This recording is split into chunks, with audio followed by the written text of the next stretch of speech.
Un nouvel album pour Corey Hart qui s'appelle Jade, c'est son 8e album. Il est redevenu populaire, Corey Hart, après un cru qui a duré quand même quelques temps après avoir été immensément populaire, mais son dernier album s'est quand même vendu à 100 000 copies au Canada, ce qui est quand même bien, ce qui l'a aussi encouragé un peu, et il a perdu moins de temps. Il nous a donné un nouvel album en dedans de 2 ans, un album qu'il a réalisé complètement seul. Il a tout écrit, bien sûr, à 100%, sauf une chanson qui s'appelle Là-bas, qui fait en duo avec sa blonde, Julie Masse, et c'est une chanson qui a été écrite par Jean-Jacques Goldman, qui est pas un 2 de pique quand même. Et dans le genre, moi, pop, rock, adulte, j'avoue que je préfère vraiment écouter du Corey Hart à Rod Stewart ou encore à Phil Collins ou rock voisine. Surtout des ballades, bien sûr. Il y a une tournée qui s'en vient au printemps. Dans un genre radicalement différent maintenant de John Spencer Blues Explosion. C'est leur 5e album qui s'appelle Acme. C'est un trio qui vient de New York. Je ne sais pas si vous les connaissez. C'est du blues, mais très alternatif, bien sûr. Et je pense que l'explosion, l'exploration a un peu plafonné sur ce qui était leur 4e album.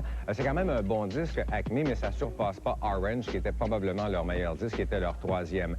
Mais moi, j'aime plus Acme, par exemple, que Now I Got Worried, qui était leur 4e album, si vous me suivez toujours. Et c'est un album qui marque le retour du réalisateur Steve Albini, qui est une légende dans le monde de la musique alternative, qui a travaillé avec tout le monde, Nirvana, etc., même Page Plant. Donc, c'est un album que je conseillerais aux fans.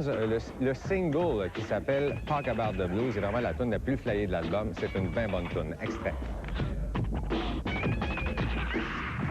Si vous aimez la musique techno ou electronica, comme on l'appelle maintenant, de qualité, vous allez être intéressé par un label britannique qui s'appelle Cup of Tea, qui sort des trucs assez intéressants. Le premier disque que je vous conseille, c'est Pendulum. C'est leur premier album, Creature Feature, trio britannique à tendance drum and bass.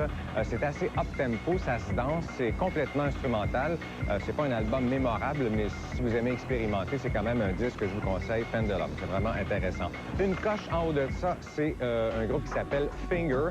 Leur premier disque, intitulé Swollen. C'est un duo britannique fondé en 96, incluant Cy John, qui est le bassiste du Ronnie Size Represent. Quand on écoute l'album de Finger, on reconnaît son style. C'est un vrai contrebassiste. Et l'autre membre, c'est Alex Swift, qui a déjà travaillé avec Peter Gabriel, quoique ça n'a vraiment aucun rapport. C'est aussi 2 membres du groupe Federation qui a sorti un album il y a à peu près 6-8 mois. C'est aussi à tendance drum and bass un peu, mais rien de très énervant. Ça demeure toujours très mélodique, aussi jazzé un peu à l'occasion. Et c'est également complètement instrumental, la musique que fait Finger. Ça, c'est sorti au Canada, ce disque-là. Et le dernier, c'est peut-être probablement le plus intéressant des 3, le plus raffiné. C'est un groupe qui s'appelle Purple Penguin. C'est leur 2e album, intitulé Question. Un duo qui vient de Bristol. C'est la fameuse ville d'où vient Massive Attack, Portishead, tous ces grands talents de la musique trip-hop.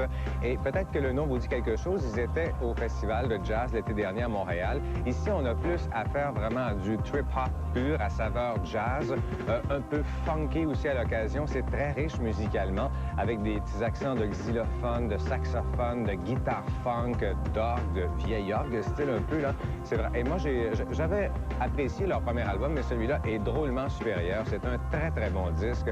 Jamais agressif. C'est très, très cool. Moitié chanté, moitié instrumental. Malheureusement, il n'y a pas de clip de Purple Penguin. Et notre dernier flash cette semaine, c'est le nouvel album de Eels, Electroshock Blues, 2e album. Pas très, très hop la vie comme album. Des textes qui traitent de suicide, de funérailles, de cancer, de folie, de nourriture d'hôpital, de la mort, de traitement médical par radiothérapie, etc. Musicalement, c'est intéressant, mais c'est pas trop hop la vie non plus. J'ai trouvé ça pas mal moins accrocheur que leur premier album qui contenait quand même quelques succès. C'est pas le genre d'album que j'ai hâte d'écouter en arrivant chez nous, mais c'est spécial. Et aussi, avant de travailler avec Eels, le leader, qui s'appelle E, simplement, faisait carrière solo.